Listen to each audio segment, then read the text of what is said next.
예, 오늘 하나님의 말씀은 신명기 20장입니다. 신명기 20장 5절에서 9절 말씀입니다.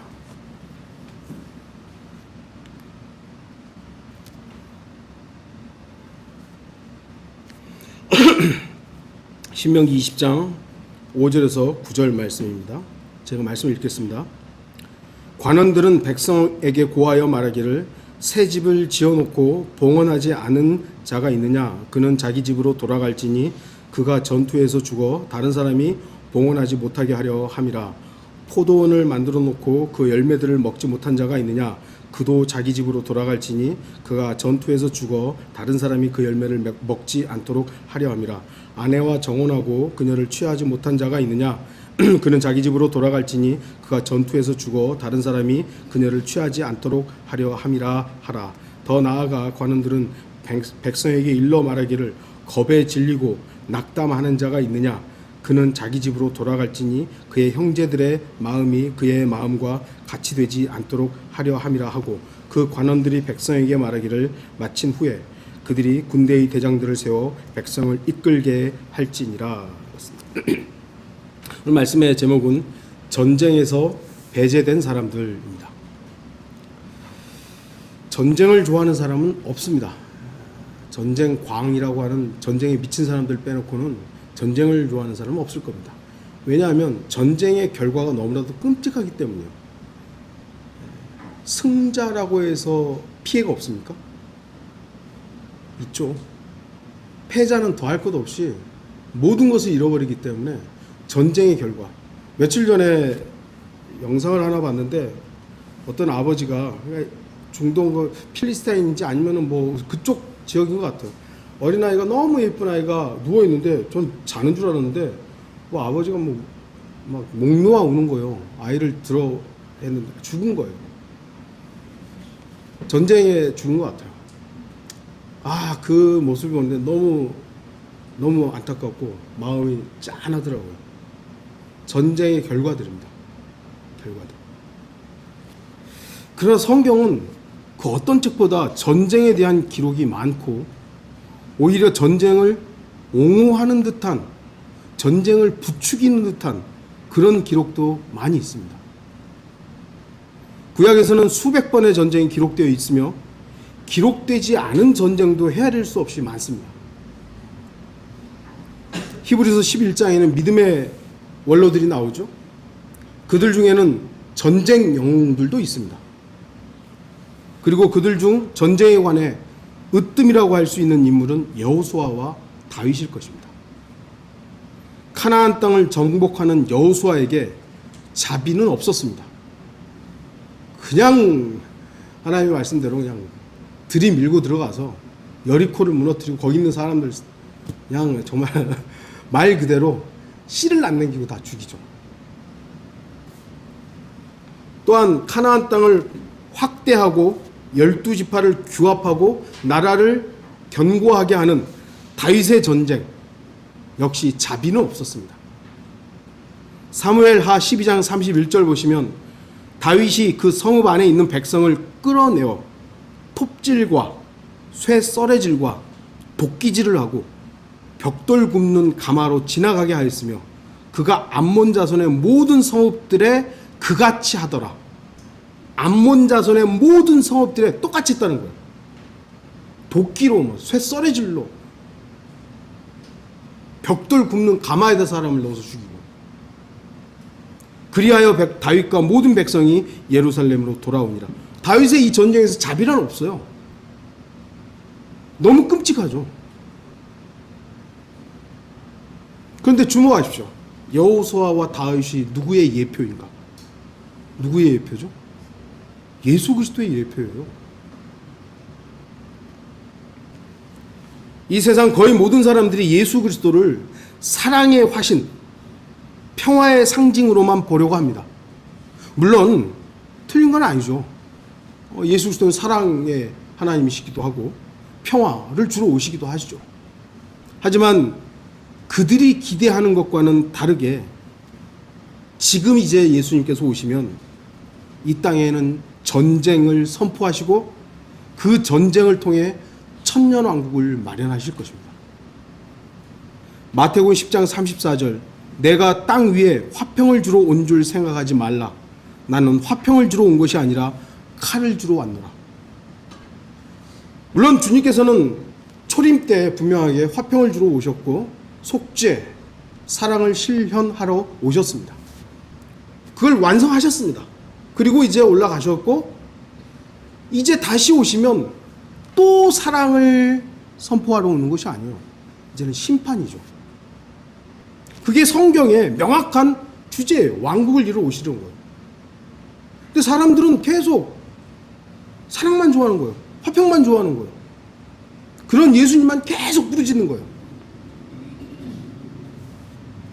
주님의 초림에는 너무나도 분명히 죄인들을 구원하기 위한 사랑과 자비와 은혜의 사역이 펼쳐졌습니다.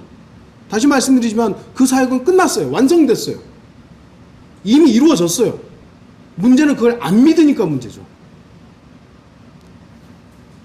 그래서 우리가 구원의 값없는 선물을 받을 수 있는 겁니다. 저와 여러분들이 예수 그리스도의 완성된 사역이 있기 때문에 구원받은 거잖아요. 예수님이 완성하지 않았고 미완성으로 올라가셨다면 구원을 우리가 이루어야 되는데 도대체 어떻게 이룰 거예요? 우리가 구원받았다고 말할 수 있겠어요? 없죠. 예수 그리스도께서 십자가에서 완성하셨기 때문에 우리는 그 사실을 믿고 나는 구원받았습니다라고 간증할 수 있는 겁니다.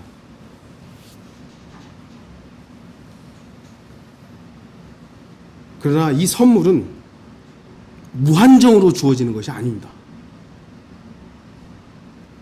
끝날 때가 있어요.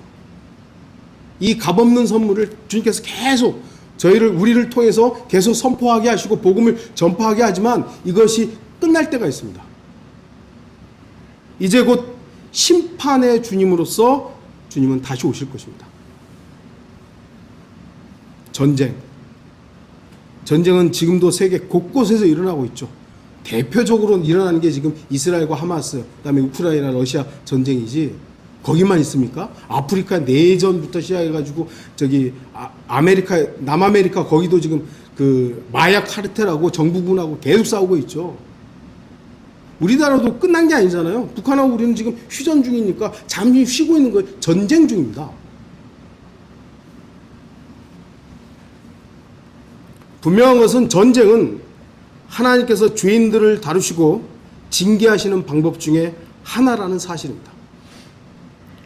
하나님께서는 분명 죄에 대한 용서와 제거를 십자가에서 선포하셨지만 십자가는 하나님의 은혜와 자비인 반면 하나님의 공의와 정의는 전쟁을 통해서 이루어지는 겁니다. 분명히 여러분 구분하셔야 되죠. 용서, 자비, 십자가에서 이루어지는 겁니다. 그러나 하나님께서는 죄인들의 그 죄에 대해서 전쟁을 통해서 공의를 실현하시는 거예요. 공의를 실현하시는 것입니다.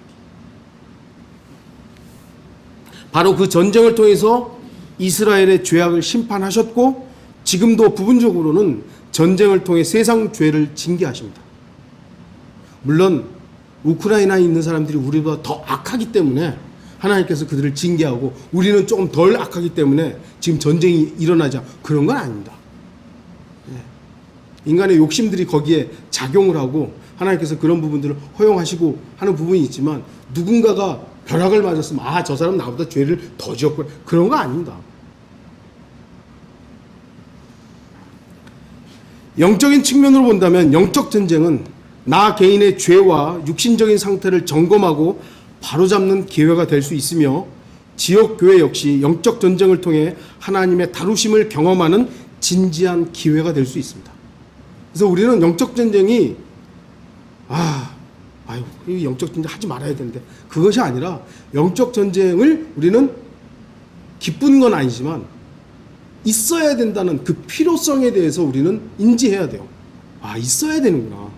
영적 전쟁은 있어야 하는구나. 내 안에서 매일 일어나는 영적 전쟁이 있기 때문에 우리가 하나님을 향해서 자세를 바로잡는 거잖아요. 없어 봐요. 그러면 영적 전쟁이 없으면 어떻게 되죠? 내 육신에 좋을 대로만 사는 겁니다. 좋을 대로만 사는 거예요. 지역교회도 마찬가지로 우리 크고 작은 일들이 어떤 의미에서는 발생해야 돼요.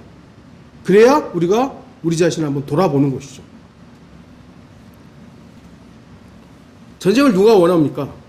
하나님께서도 오늘 본문 내용에서 먼저 화평을 선포하라고 말씀하십니다.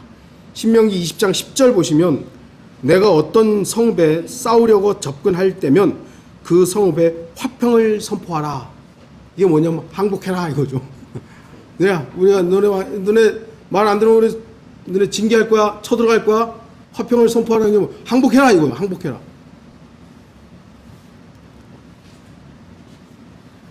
저도 전쟁 싫습니다. 여러분도 원하지 않을 것입니다. 그러나 문제는 하나님의 대적, 우리의 원수인 마귀는 결코 전쟁을 중단하지 않는다는 사실입니다. 하나님께서 원래부터 그 구약의 이스라엘 백성에게 있어서 여호와 하나님은 이방인들이 봤을 때는 전쟁의 신이었어요. 전쟁의 신. 그냥 이집트에서 딱 나와서부터 그 지역들을 쫙 흩으면서 뭐하고 왔죠? 다 전쟁하고 나오면서 싹 다 제거하고 가나안 땅 바로 입구까지 온 거 아니에요? 그러니까 그들이 봤을 때는 저들이 섬기는 여호와는 전쟁이시는 거예요.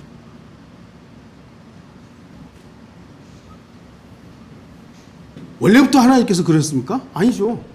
약속을 성취하기 위한 방법으로서 전쟁을 이용했던 것이죠. 하나님께서도 원래부터 전쟁을 하는 게 아니에요. 전쟁을 시작한 건 사탄이죠. 마귀죠. 루시퍼죠. 하나님의 보좌를 찬탈하려고 대들었던 거 아닙니까? 마귀는 자신이 결말을 압니다. 성경에 기록되어 있으니까요. 그 전까지는 끊임없는 전쟁, 싸움을 시도할 겁니다. 왜요? 그게 사탄의 존재 이유이기 때문입니다. 이 시대에 많은 그리스도인들이 왜 실패합니까? 구원받고 나서 이 영적 전쟁에서 왜 실패합니까? 이 영적 전쟁을 경계하지 않는 거예요. 주의를 기울이지 않다가 자신도 모르는 사이에 대적에게 당하거나 영적 전쟁의 실체를 무시하다가 또는 나는 성경도 많이 알고 나는 성경 침례교회도 아니고 나는 뭐 성경대로 믿는 교회도 아니고 이러니까 나는 괜찮아. 나는 목사이고 나는 뭐 거리 설교자이고 나는 복음을 이렇게 많이 전하고 뭐 나는 신학교도 나오고 나는 신학교 교수이고 나는 괜찮아. 그래서 당하는 겁니다. 나는 괜찮을 수 있는 사람은 아무도 없습니다. 다시 말씀드리지만 예수 그리스도, 인간으로서 예수 그리스도를 제외하고 그 어떤 인간도 마귀에게 성공한 사람은 없습니다. 다윗도 실패했고요. 아브라함도 실패했고요. 사도 바울도 나는 죄인들 중에 우두머리라고 맨날 말했던. 왜요? 자기가 그렇게 맨날 당하니까.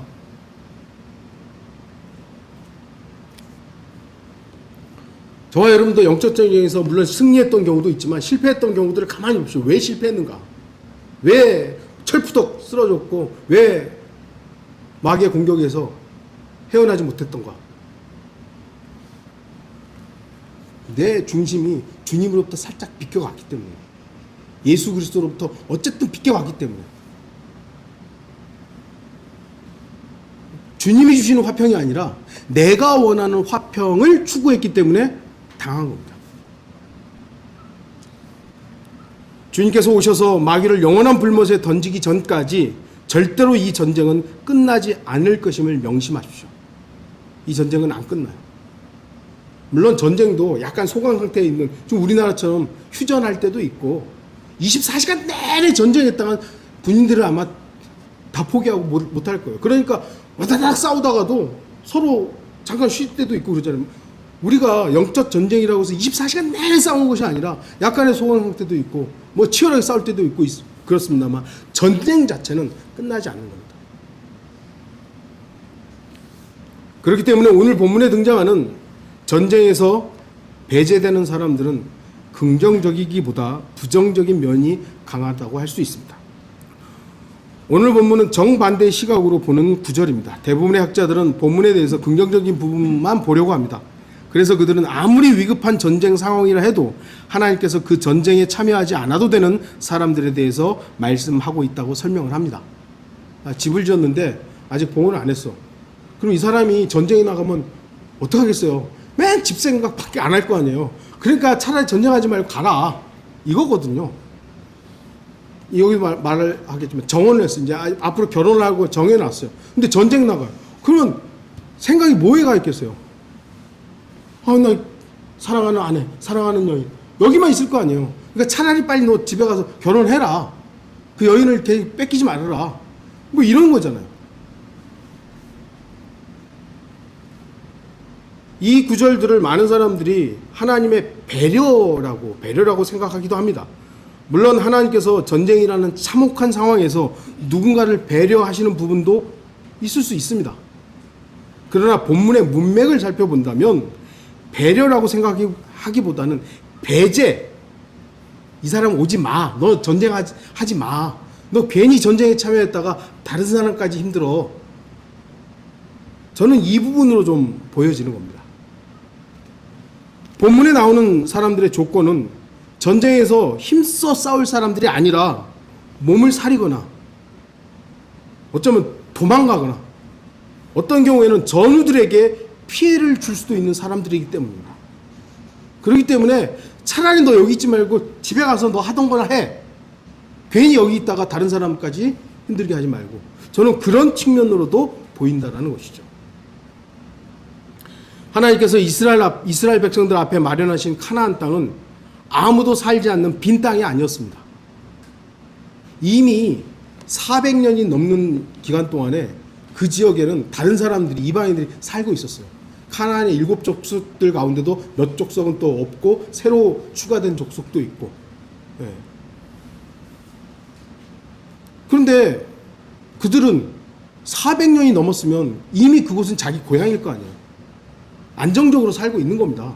몇 대를 거쳐서 지금 400년이면 어마어마하게 긴 시간 동안에 몇 대를 거쳐서 조상 대대로 지금 살고 있는데 어느 날 갑자기 여호와를 섬기는 민족이 쭉 오더니 땅 내놔. 그거 우리 조상 거야. 그러는 거예요. 만약에 여러분 같으면 어떻게 하시겠어요? 우리가 이스라엘이 아니라 카나안 땅에 살고 있는 백성들이었다면 어떻게 하겠어요? 이거 우리 조상 대대로 살고 있는데 몇 대째 살고 있는데 싸우지 않겠어요? 오늘날 팔레스타인에 대한 시각도 이와 다르지 않습니다. 이미 그 지역에는 다른 민족이 살고 있는데 1948년도에 갑자기 이스라엘 와가지고 땅 차지했고 나라를 세워버리고 그러니까 거기 있는 팔레스타인들은 나라 뺏겨가지고 막 이런 시각이거든요. 하나님의 약속 안중에도 없어요. 하나님의 말씀 안중에도 없어요. 그냥 사람들만 보는 것이죠. 세상 사람들은 카나안 땅의 죄를 보기 싫어하는 겁니다. 하나님께서 왜 이스라엘을 통해서 그 카나안의 7족속들을 몰아내셔야 했던 겁니까? 카나안 땅의 죄 때문이에요. 하나님이 선택한 백성들이 임해야 되고 약속된 땅인데 그 땅을 카나안의 7족속들이 완전 죄로 넘쳐나게 하고 있었던 것이죠. 그래서 하나님은 자신의 백성을 통해서 그들을 심판해야 되는 거예요. 그런데 사람들은 그 땅의 백성들의 죄를 보기 싫어하는 거예요. 죄는 안 보고 우리가 대대로 살고 있는 이 땅을 저들이 뺏으려고 하는 거라고. 이런 식으로 얘기하는 거죠. 팔레스타인들이 어떤 악한 일을 하고 있는지에 대해서는 침묵하고 있는 겁니다. 오로지 자신들이 보고 싶은 것만 보고 자신들이 듣고 싶은 것만 듣습니다. 하나님께서는 카나안의 족속들이 하나님의 약속된 땅에서 벌이고 있었던 사악한 죄에 대해서 징계하기를 원하셨던 것입니다. 그래도 오래 참으신 겁니다. 정말 오래 참으신 거거든요. 심지어는 주님께서는 이스라엘 백성이 그 땅에서 죄를 저질렀을 때 어떡합니까? 이스라엘 백성도 징계하셨어요. 이스라엘 백성들의 죄가 또 가득 차니까 아수르에다가 바벨론에다가 팔아 넘겨버리시잖아요. 그리고 70년 뒤에 다시 회복시켜 주시고. 하나님의 징계의 방법은 전쟁이란 도구가 있음을 알아야 됩니다. 어떤 의미로는 내 안에 영적 전쟁이 있는 것은 결국 나와 나의 옛사람과 주님께서 주신 새 사람의 싸움이잖아요. 그죠? 하나님께서는 이걸 통해서 나를 발견하라고, 나는 그런 인간이라는 걸 발견하라고 이 영적 전쟁을 허락하시는 겁니다. 이 전쟁도 그렇다는 거예요. 가정에 한 번씩 맹탕하다가 아내하고 좀 싸워봐야 아내의 소중함도 좀 알고 그렇더라고요. 예. 가정도 그렇고 교회도 어떻게 보면 너무 평안하면 아무 일도 없는 것 같아. 또 거기에 어떤 의미에서 매너리즘에 딱 빠질만 하면 하나님께서 뭔가 툭툭 던져주시는 거거든요. 필요한 부분들이에요. 그런데 이 전쟁에 참여할 수 없는 사람이 있습니다. 구약에서의 실제적인 전쟁뿐만 아니라 오늘날 영적 전쟁에서도 참여할 수 없는 사람이 있습니다. 성경은 대략 4-5가지 이유로 전쟁에 참여하지 말라고 말씀합니다. 새 집을 지은 사람, 포도원을 만든 사람, 결혼할 사람, 겁먹은 자와 낙다 맞는 사람. 이 사람들은 전쟁하지 말고 집에 가, 이거죠. 마태복음 22장에 주목할 부분이 있습니다. 마태복음 22장 1절에서 6절 보시면 또 예수께서 대답하여 그들에게 다시 비유로 일러 말씀하시기를 천국은 마치 자기 아들을 혼인시킨 어떤 왕과 같으니 왕이 혼인잔치에 초대받은 사람들을 불러오라고 자기 종들을 보냈으나 그 사람들은 오려고 하지 아니하였느니라. 다시 그가 다른 종들을 보내면서 말하기를 초대받은 자들에게 말하라. 보라, 내가 만찬을 준비하였고 내 소와 살찐 짐승을 잡았으며 또 모든 것이 준비되었으니 혼인식에 오라 하라. 고 일렀느니라. 그러나 그들은 개의치 아니하고 어떤 사람은 자기 밭으로 또 어떤 사람은 장사하러 갔으며 남은 자들은 그 종들을 붙잡아 모욕을 주고 죽였느니라. 왕이 혼인잔치를 벌이고 손님을 초대합니다. 그런데 초대에 응하지 않은 사람들은 있죠. 그 이유를 보면 어떤 사람은 자기 밭으로 일하러 가는 것이죠. 어떤 사람은 장사하러 자기 이익을 위해 간 것입니다. 심지어 어떤 사람은 종들을 잡아 죽여버립니다. 왕국잔치에 초대된 사람들이 그 초대를 거절한 이유가 오늘 본문 말씀과 유사한 부분이 있음을 주목하십시오. 요한일서 2장에서 세상도 세상에 있는 것들도 사랑하지 말라는 그 경고를 받을 때 세상에 있는 것들이 3가지로 요약된다는 걸 우리가 압니다.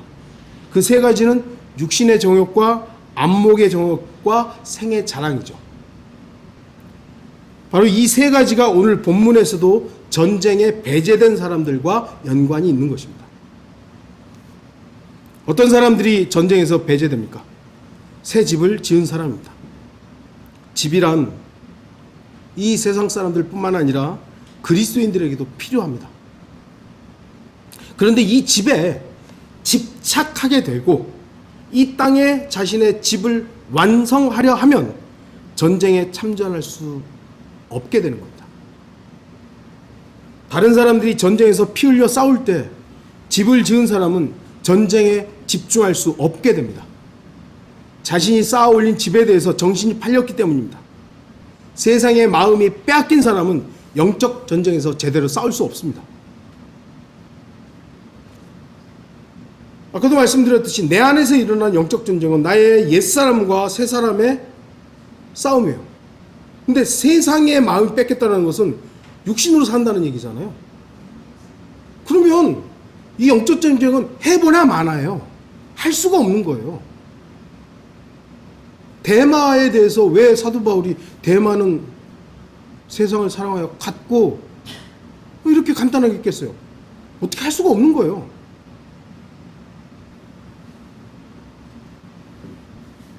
이 부분이 바로 안목의 정욕에 해당할 수 있습니다. 눈앞에 보이는 것들에 욕심을 내고 바로 그것들에 대해서 집중하게 되면 전쟁에서 이길 수 없습니다. 전쟁은 무자비한 거거든요. 저도 전쟁 영화를 그렇게 막 매니아처럼 좋아하는 건 아니지만 러크만은 뭐 전쟁 영화 뭐 엄청나게 가지고 있었습니다. 저는 그 정도는 아니지만 요즘에는 처음에는 젊었을 땐 전쟁 영화가 재밌었는데 지금은 못 보겠더라고요. 예전에는 제가 어렸을 때 전쟁 영화만 땅 하면 으악 하고 죽었는데 이제는 그 피가 튀기고 사람이 찢겨나가는 게 너무 리얼하게 막 이제 영화에서 표현되니까 어우 막 그게 실제이긴 하지만 너무 잔인한 거예요. 그러다 보니까 이제 요즘에 전쟁 영화 보기가 되게 좀 역겨워요. 그만큼 전쟁은 무자비한 거예요. 전쟁에서 자비를 베풀어줬다가 그 자비의 대상이 나를 향해서 총을 쏘고 내 옆에 있는 친구를 향해서 총을 쏘는 거예요. 그래서 얘를 살려주느냐 마느냐를 내가 내 기분으로 판단할 수 있는 게 아니에요. 그래서 상관이 죽이라면 죽여야 돼요. 이게 전쟁이에요. 영적 전쟁도 마찬가지로 내 옛사람에 대해서 조금이라도 아량을 베풀면 이게 어떻게 또 뙬를 틀고 쓴뿌리로서 이 세 사람을 잠식하는지 이거 우리가 여러 번 경험했잖아요.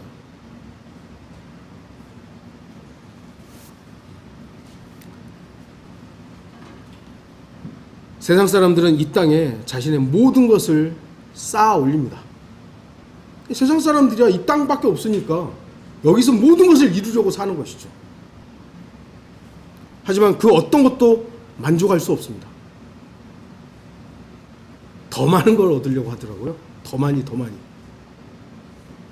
일론 머스크인가 그분은 돈이 얼마나 많은지 그 돈을 헛군데다 쓰고 있잖아요. 화성에다가 싸가지고 사람들 거기 거주하게 하겠다고. 말도 안 되는, 그러니까 비성경적이고 하나님을 향한 도전임에도 불구하고 자기는 그 돈을, 그 어마어마한 돈을 거기다 쏟아붓는 거예요. 왜요? 돈이 남아도니까. 일반적인 사람들은 아프리카나 이런 데 지금도 물이 없어가지고 그 썩은 물을 먹고 있는데 그거 안 보나 보죠? 그러면서 그 사람 마치 인류를 사랑하는 것처럼 얘기를 하고 있더라고요. 위선자입니다, 위선자. 그렇기 때문에 세상에 집을 짓는 사람들은 결코 전쟁이 발생하는 것을 원하지 않습니다. 왜 우리나라가 지금 전쟁이 일어나는 걸 극구 반대하죠? 쌓아하는 게 너무 많잖아요, 지금. 우리는 이러는 게 많잖아요. 근데 북한은 어떻게 보면 이러는 게 지들까지는 있을지 모르지만 우리에 비하면 없잖아요. 그 사람들은 이렇게 탈북한 사람들 얘기 들어보면 전쟁이 차라리 빨리 일어났으면 좋겠다는 말을 한 사람들이 있더라고요. 왜요? 이렇게 굶어 죽구나, 저렇게 죽구나. 근데 우리는 너무 쌓아놓은 게 많으니까 전쟁 나면 안 되는 거예요. 제가 뭐 지금 우리나라 이렇게 발전하기 싫다는 얘기가 아니라 그만큼 땅에다 무언가를 쌓아놓은 사람들은 이 전쟁에 대해서 전쟁 하지 말자고. 영적 전쟁에 대해서 하지 말자고. 내가 포기할게. 왜요? 그러면서 마음이 세상으로 가버리는 것이죠. 전쟁이 일어나면 모든 것을 잃기 때문에 전쟁 싫습니다. 그래서 이 땅에 집을 짓는 사람들도 애써 영적 전쟁을 외면하고 부정함으로써 땅에서 얻는 것을 잃어버리지 않으려 합니다. 왜 교회가 커지면 목사들이 타락합니까? 잃을 게 많아지기 때문이죠. 잃을 게 많아지기 때문에 이제는 지켜야 되는 거예요. 그거 부여잡고 안 놓쳐야 되는 거예요.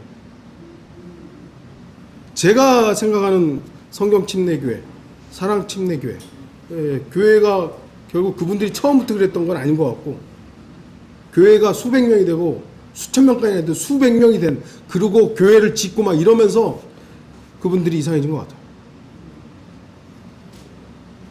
저는 부디 그러지 않기를 바라야죠. 여러분들 그래서 우리 교회가 막 일부러 막 거대해질 거를 기대도 하지 마시고 하나님께서 허락하시는 부분에서 우리에게 딱 저는 제가 할 수 있는 역량의 사역이 있고 우리 교회가 감당할 만한 어떤 사역이 있는 거예요. 그래서 그 이상을 뭐 몇백 명 주십시오. 뭐 그럼 뭘 하겠습니다. 그런 기도 하지 마세요. 제발 하지 마세요. 괜히 그랬다가 제가 이상해질 수 있으니까 그런 거 하지 마세요.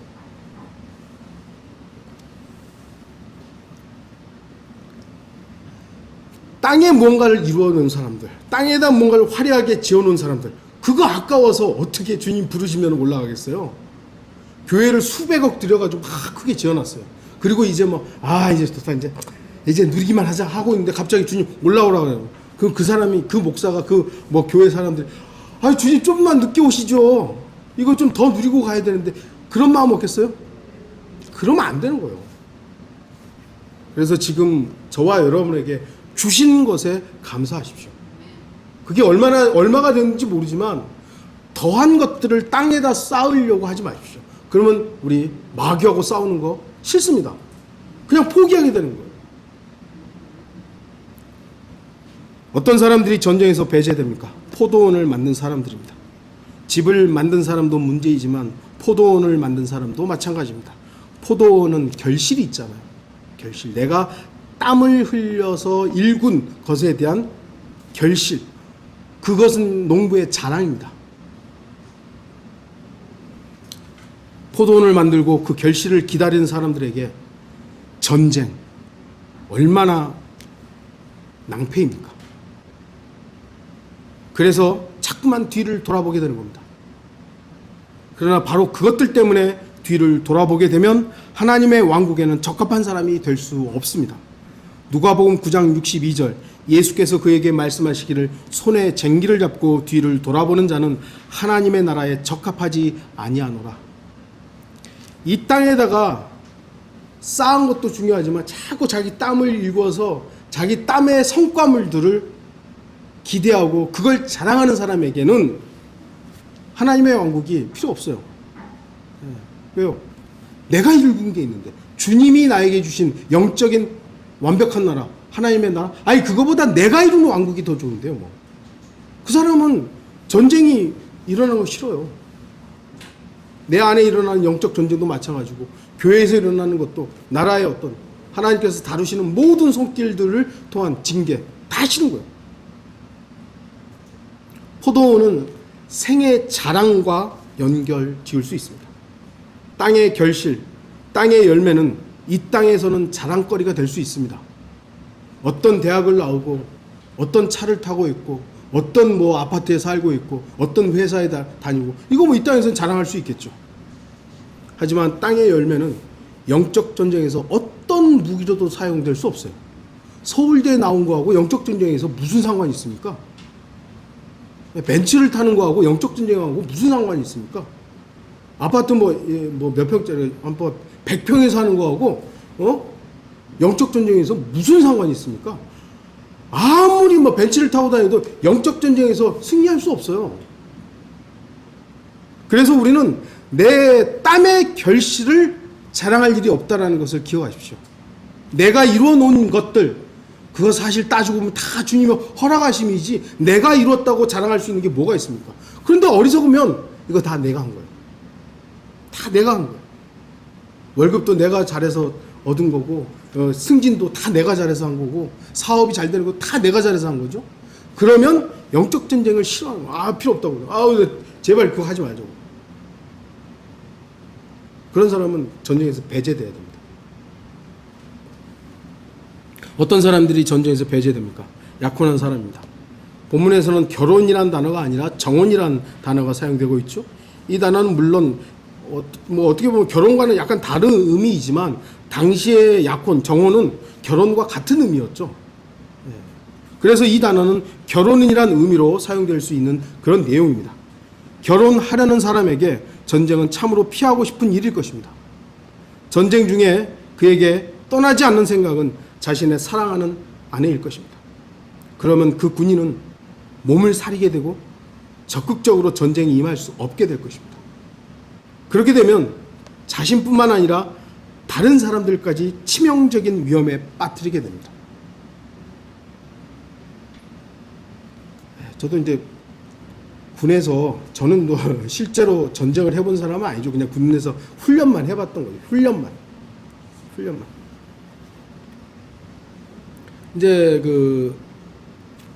진지 보초라고 해야 되나? 제가 복무했던 데가 저쪽 덕정 쪽이니까 덕정 그 큰 길 옆으로 군사 지역들이 있어요. 거기 이제 딱 보초병을 이제 전쟁이 일어날 걸 상정을 하고 이제 숨어서 기다리고 있는 거죠. 근데 이제 근데 워낙 많이 하다 보니까 이제 저도 이제 그때 고참이 되는 풀어져가지고 이러고 있는데 갑자기 타타타타딱 막 뛰어가는 거예요. 뭐야? 딱 봤더니 저보다 한 일주일 고참된 사람이 막 뛰어가고 있는 거예요. 뭔 일이지? 나중에 알고 보니까 이게 이제 지네 부대에서 싸움이 난 거예요. 지들끼리. 그게 결국은 뭐라 할까요? 그 부대 내에서는 큰 일이 된 거죠. 내부의 분열, 이게 굉장히 치명적입니다. 나라가 강화하려면 내부의 분열이 없어야 되는데 우리나라뿐만 아니라 지금 전 세계적으로 보면 좌우 뭐 해가지고 치열하게 싸우고 있죠. 누가 제일 좋아할지는 여러분들 아시겠죠? 마귀가 지금 계속해서 부추기는 부분들이 있습니다. 적그리스도의 통치가 용이하게 되기 위해서 그런 것이죠. 이건 우리가 우리 힘으로 막을 수 있는 건 아니지만, 그럼에도 불구하고 그리스도인들이 주 안에서 하나가 되지 못하는 일에 대해서는 우리가 자백해야 되는 것이고, 주님 앞에서 우리 자신을 항상 좀 돌아봐야 됩니다. 그래서 아까 말씀드렸듯이 구원에 대해서 함부로 막 재단하지 마시고, 그들의 어떤 구원 간증이 어느 정도 합당하다면, 성경적이라면, 그가 우리와 다른 성경을 쓰더라도, 다른 교회를 다니더라도, 또는 심지어는 다른 교리를 좀 한다 할지라도, 우리가 함부로 너 저기 은사주의니까 구원 못 받았어, 너 저기 무슨 구원파니까 너 구원 못 받았어, 너 카톨릭이니까 너 구원 못 받았어, 이런 식으로 내가 하나님의 위치에 있지 않도록 여러분 주의하십시오.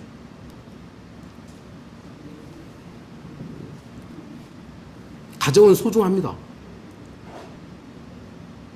주님께서 세우신 첫 가정 얼마나 아름다웠습니까? 아담은 이브를 얼마나 사랑했겠습니까? 사랑 너무 소중하죠? 그러나 문제는 하나님보다 더 사랑하는 것은 문제가 됩니다. 사랑이 중요하고 너무나도 하나님께서 사랑하라고 명령하셨지만 하나님보다 더 사랑하면 안 됩니다. 아담은 이브를 사랑했습니다. 너무나 사랑한 것이 화근이었죠. 아담은 이브가 금지된 과일을 먹은 것을 알았고, 그 결과가 어떤 것인 것을 아담은 충분히 알 수 있었습니다. 그런데 이브가 그 열매를 주었을 때 징계했어야죠.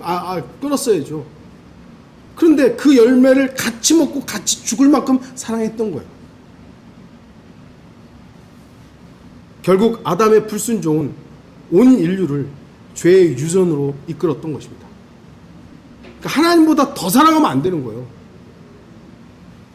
남편을 사랑하십시오. 아내를 사랑하십시오. 자식을, 부모를 사랑하십시오. 친척들을, 친구를, 이웃을 사랑하십시오. 사랑해야 됩니다. 예수님께서 명령하셨으니까요. 내 이웃을 내 몸같이 사랑하라고 하셨으니까요.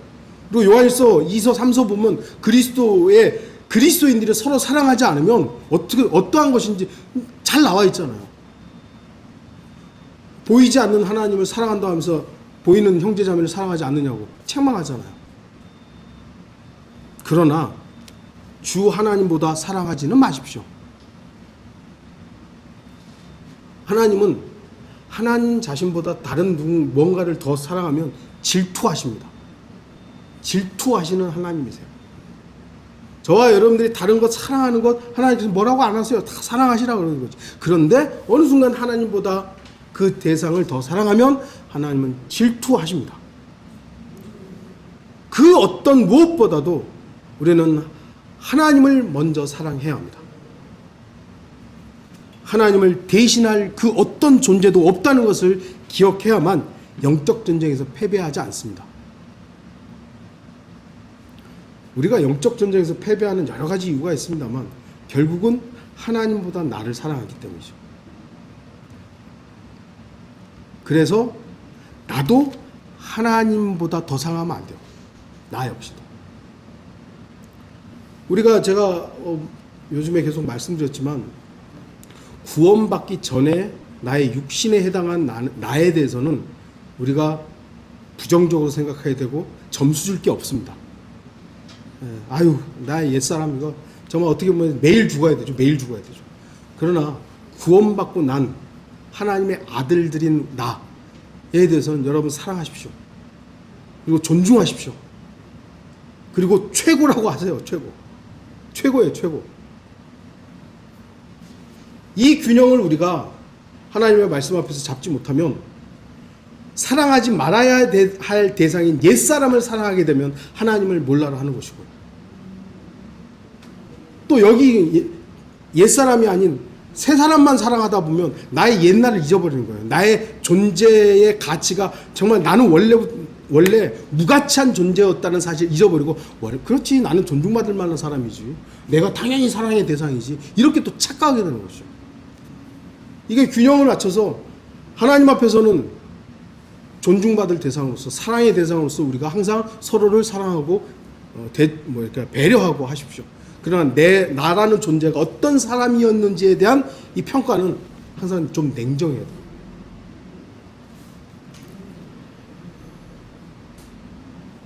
고린도전서 7장 29절 30절 형제들아 내가 이것을 말하노니 때가 얼마 남지 않았으니 이제부터 아내가 있는 사람들은 없는 것 같이 하며 또 우는 사람들은 울지 않은 것 같이 하고 기뻐하는 사람들은 기뻐하지 않는 것 같이 하며 또 물건을 사는 사람들은 소유하지 않은 것 같이 하라. 때가 얼마 남지 않았기 때문입니다. 아내를 무시하고 이렇게 살라는 얘기가 아니라 우선적인 것이 무엇인지를 우리가 항상 잊지 말아야 됩니다. 하나님이 우선이 안 되면 영적 전쟁에서는 항상 패배하게 돼 있어요. 어떤 사람이 전쟁에서 배제됩니까? 겁에 질리고 낙담한 사람입니다. 겁먹지 말아라, 겁내지 마라, 두려워하지 말라, 약간의 차이가 있습니다. 영어 단어에서는 not fear하고 fearful 이렇게 있죠. fear라고 하고도 하여튼 이 단어는 두려움을 표현하는 단어입니다만 한글에서는 약간의 좀 차이가 있습니다. 두려움이라는 것은 주로 대상에 대한 정보가 명확하지 않을 때예요. 그러니까 우리는 하나님을 두려워해야 되잖아요. 근데 우리가 하나님 완벽하게 다 압니까? 그러진 않잖아요. 알긴 알지만 하나님 완벽하게는 모르잖아요. 그래서 그 대상에 대한 정보가 완벽하지는 않지만 두려워하는 거예요. 근데 겁내지 마라 할 때는 그 대상을 알아요. 얘가 뭔지는 아는데 겁먹는 거예요. 그게 약간의 좀 차이점이 있습니다. 우리 그리스도인들은 이미 영적 전쟁의 대상을 어느 정도 알고 있습니다. 우리 영적 전쟁의 상대방이 누구죠? 마귀죠. 그리고 또 하나는 뭐죠? 내 옛사람이란 말이에요. 우리가 옛사람에 대해서 모르지 않아요. 알아요. 그런데 겁내요. 옛사람이 상처 입을까봐. 나라는 사람이 힘들어할까봐. 나를 너무나 사랑한 나머지 이 내 옛사람이 다치는 게 겁나는 거예요. 이러면 싸우지 못합니다. 겁내지 마십시오. 적에 대해서 겁내면 그 전쟁은 이길 수가 없어요. 적은 아니지만 전에 이제 군대에서 축구를 하잖아요. 지금도 많이 축구 하겠죠. 그런데 군대 축구라는 게 이런 사회에서 하는 축구하고 똑같이 생각하면 안 돼요. 저가 축구할 때만 해도 지면 그날은 얼차례를 자기 전까지 받아야 되니까 이건 무조건 이겨야 돼요. 그러니까 고참이고 뭐가 없어요. 이 사람이 고참인 거 뻔히 알거든요. 근데 운동복 입었으니까 모를 수 있잖아요. 근데 옆에 부대니까 지나다니다 봤을 거 아니에요. 병장이고 사용없어요. 내 이등병이라도 갖다 부딪혀야 돼요. 겁먹으면 안 돼요. 갖다 부딪혀야 돼요. 그래야 저녁에 안 깨지니까. 그게 바로 겁내지 않는 겁니다. 내 옛사람에 대해서 이 옛사람이 다치는 게 싫으면 이 영적 전쟁은 우리가 안 되는 거예요. 그러나 옛사람을 우리는 어떤 의미에서 매일 십자가로 데리고 가야 돼요. 그리고 거기다 갖다 박아야 돼요. 못 박아야 되고 죽어야 돼요. 상처를 내야 돼요.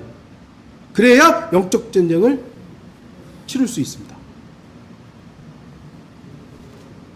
낙담이란 낙심과 유의어죠. 낙담이란 뜻이 뭡니까? 낙담, 쓸개가 떨어졌다는 말입니다. 쓸개가 어떻게 떨어져요? 그러니까 마음을 잡았다가 그 마음이 툭 떨어졌다는 얘기예요. 하나님을 신뢰했던 그 마음이 툭 떨어진 거예요. 그게 낙담이에요. 낙심이에요. 우리가 하나님을 끝까지 신뢰하고 붙잡고 있으면 우리가 두려워할 것도 없죠. 겁먹을 것도 없죠. 근데 이게 툭 떨어지면 겁먹은 거죠. 그럼 싸울 수가 없습니다. 영적 전쟁은 강건하고 담대하라고 말씀하신 하나님의 말씀을 기억했을 때 승리할 수 있습니다. 여호수아에게 하나님께서 강건하고 담대하라고 말씀하셨죠. 여호수아가 그 말씀을 붙잡고 가나안 땅을 향해 전진했죠. 승리했죠. 말씀을 부여잡은 겁니다. 결론을 맺겠습니다. 지금 이 시대는 우리는 마지막 시대라고 말합니다. 모든 사람들이 평화를 외치고 있으며 이제 곧 적그리스도가 전 세계적으로 거짓 평화를 약속할 것입니다. 그러니까 세상 사람들이 원하는 평화를 적그리스도가 성취해 줄 겁니다. 마련해 줄 거예요. 그럼 사람들은 야, 드디어 우리가 원했던 평화가 이루어지는구나 라고 다 적그리스도를 추앙할 겁니다. 그래서 적그리스도가 사탄이 하나님의 보좌에서 자신을 하나님이라고 해도 대부분의 사람들이 쫓아가는 거예요. 소수의 사람들만 짐승의 표 안 받는 것이고 대다수의 사람들은 먹고 살기 위해서 다 그렇게 하는 거예요. 데살로니가전서 5장 3절 그들이 평안하다 안전하다 말할 때에 아이벤 여인에게 진통이 오듯 갑작스런 멸망이 그들에게 임하리니 결코 피하지 못하리라. 주의하십시오. 세상이 약속하는 평화에 속지 마십시오. 세상은 평화 유지군이 있잖아요. 세상에 얼마나 평화가 안 이루어졌으면 평화 유지군이라는 것이 유엔 산하에 있어서 전쟁 난 나라에 평화 유지군이 가서 활동을 해야 되는 거예요. 그러나 세상 사람들이, 세상 지도자들이 약속하는 평화는 결코 이루어지지 않습니다. 이 땅과 모든 만물의 평화를 이루실 분은 우리 주 예수 그리스도밖에 없습니다. 지금 이 시대는 주 예수 그리스도를 흉내낸 적그리스도의 평화만이 있을 뿐입니다. 다니엘서 11장 21절 또 그의 자리에 한 비열한 사람이 서리니 사람들은 그에게 왕국의 명예를 주지 아니할 것이나 그는 평화롭게 와서 술책으로 그 왕국을 얻을 것이며 평화롭게 와서 술책을 쓰는 것입니다. 주의하십시오. 세상과 마귀가 약속하는 평화, 화평은 결코 진짜가 아닙니다. 마귀는 여전히 치밀하게 전쟁을 준비 중에 있습니다.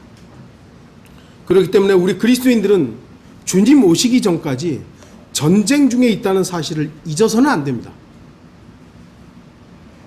우리가 생활할 때는 평안할 때도 있고 우리가 평안을 위해서 기도도 하고 평화로움을 위해서 저도 항상 요청합니다. 그러나 마귀는 멈추지 않습니다. 주님께서 오실 때에도 우리는 주님을 쫓아 왕의 군대로서 전쟁을 수행할 것입니다. 아마겟돈 전쟁과 천년 왕국의 끝에 있을 고가 마곡의 전쟁이 끝나면 그때에서야 비로소 모든 만물의 전쟁이 끝나고 영원한 평화의 시대가 펼쳐질 것입니다. 주님께서 완성하기 전까지는 전쟁 끝나지 않습니다. 주님이 끝이라고 하지 전까지는 전쟁이 끝나지 않아요. 정신을 차려야 합니다. 이 땅에 집을 짓는다고 마음을 빼앗기지 마십시오. 포도원의 열매 때문에 우쭐하지도 마십시오. 남편이나 아내, 가족들로 인한 육신의 욕망에 이끌려 살지도 마십시오. 또한 마귀에게 겁먹지 말고 마음을 주님께 신뢰함으로 믿음의 원로들과 함께 주님을 만나야 할 것입니다. 전쟁에서 배제되는 성도들이 되지 마십시오.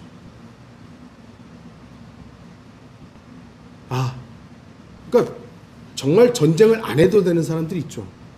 우리나라 성경에도 보면 여자들은 그러니까 드보라와 같이 예외적인 몇몇이 있습니다만 기본적으로 여자는 전쟁하면 안 돼요. 아이들도 전쟁에 나가지 않아요. 나이가 많아서 이런 사람들은 전쟁 안 해도 되는 사람이지 지금 오늘 본 사람들처럼 전쟁 나오지 마 이런 사람들이 아니거든요.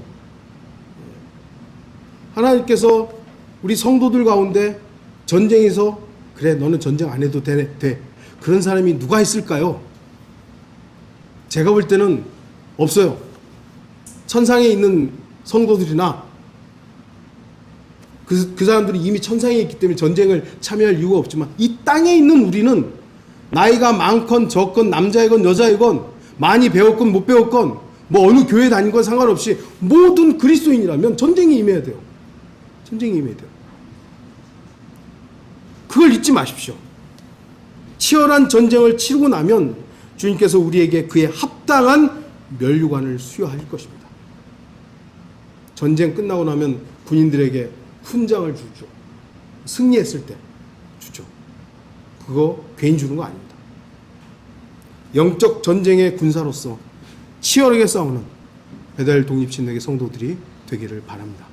같이 기도하시겠습니다.